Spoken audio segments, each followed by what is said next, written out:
Sénateur Gignac. Honorable sénatrice, honorable sénateur, c'est avec plaisir que je prends la parole aujourd'hui en troisième lecture de ce projet de loi C-34 intitulé « Loi modifiant la loi sur l'investissement Canada ». Over the next 45 minutes, I will do my best to convince you in a very partisan way to support that bill. Just kidding, colleagues, okay?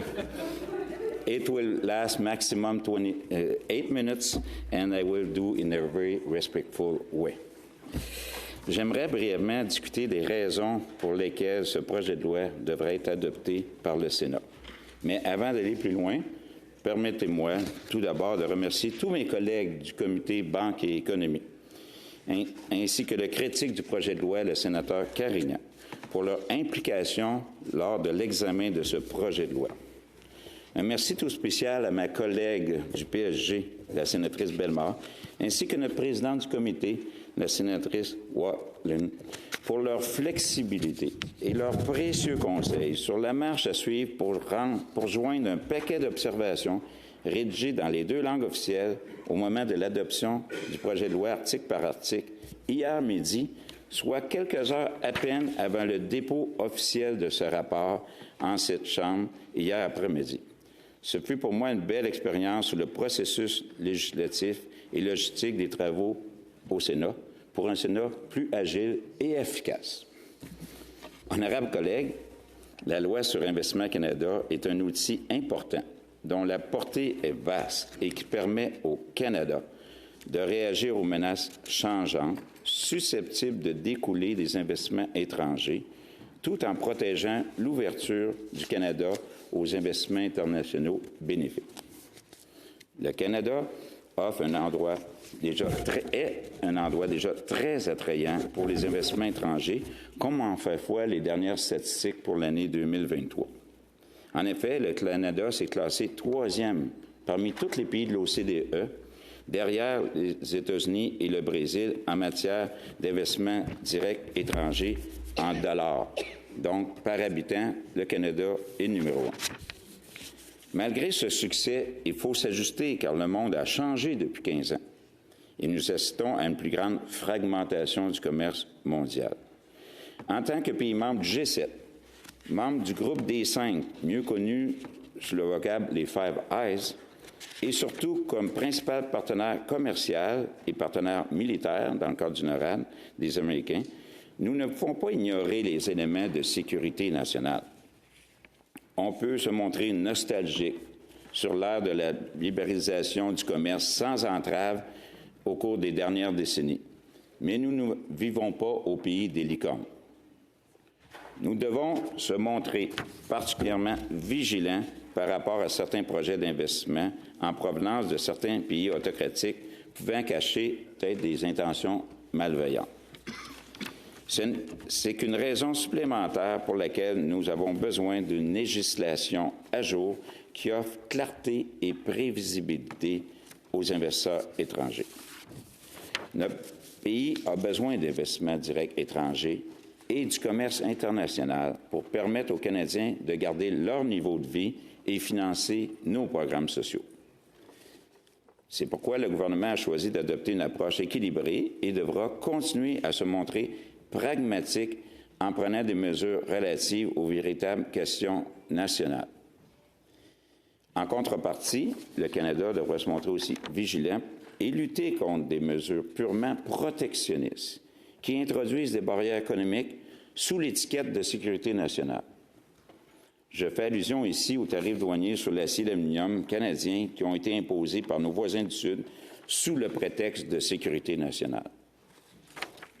En même temps, il est essentiel que la loi soit modernisée pour s'adapter à ces nouvelles menaces. Le Canada demeure une économie ouverte qui fait l'envie du monde, mais notre pays est aussi de plus en plus la cible d'acteurs hostiles.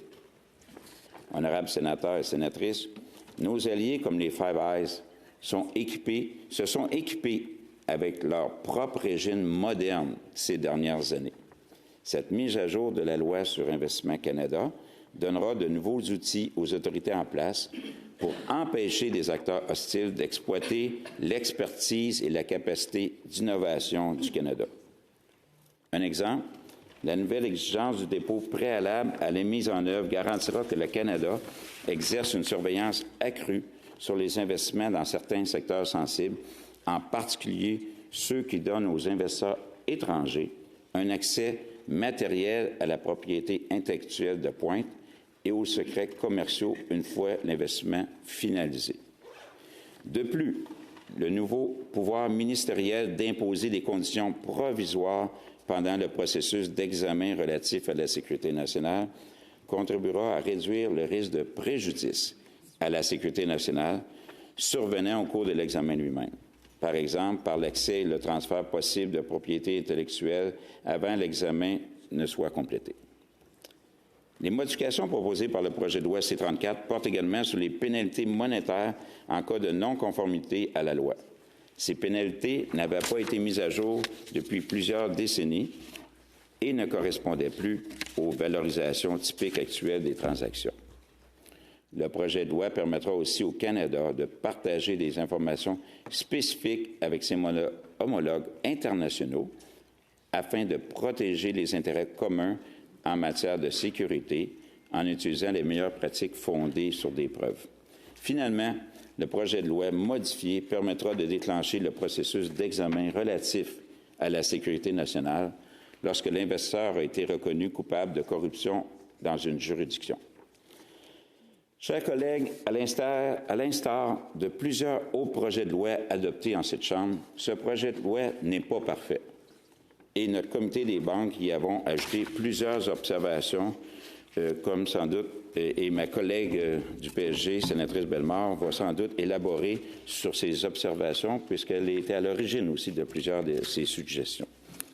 Par contre, comme l'a démontré l'appui unanime reçu à l'autre Chambre, la sécurité nationale n'est pas une question partisane. Et ce projet de loi devrait également mériter votre appui. En tant que parrain du projet de loi, il m'a semblé important de regarder comment le projet de loi avait évolué à l'autre endroit, avant d'être soumis à notre propre examen ici, au Sénat. Chers collègues, sachez que ce projet de loi a fait l'objet d'une étude approfondie en comité à l'autre Chambre, avec quelques 12 rencontres en comité et la comparution de plus de 40 témoins. Qui plus est, en contraste avec plusieurs autres projets de loi adoptés à l'autre Chambre, plusieurs amendements présentés par des députés conservateurs, néo-démocrates et du Bloc québécois ont été acceptés par le gouvernement pour bonifier le projet de loi que vous avez devant vous aujourd'hui. De notre côté, le comité des banques a tenu 6 rencontres sur ce projet de loi-là et a entendu 10 témoins, incluant l'honorable François-Philippe Champagne, ministre responsable du projet, et nous y avons ajouté des observations que ma collègue va parler. J'espère aussi que nous serons en accord que, prises ensemble, ces modifications législatives contribueront à faire en sorte que le Canada soit en mesure de bénéficier des avantages économiques des investissements étrangers, tout en renforçant sa capacité d'agir rapidement et de manière décisive pour contrer les menaces à notre sécurité nationale. Honorables sénatrices, honorables sénateurs, la semaine a été longue, alors permettez-moi de conclure en vous invitant à accorder votre support au projet de loi. Merci, thank you.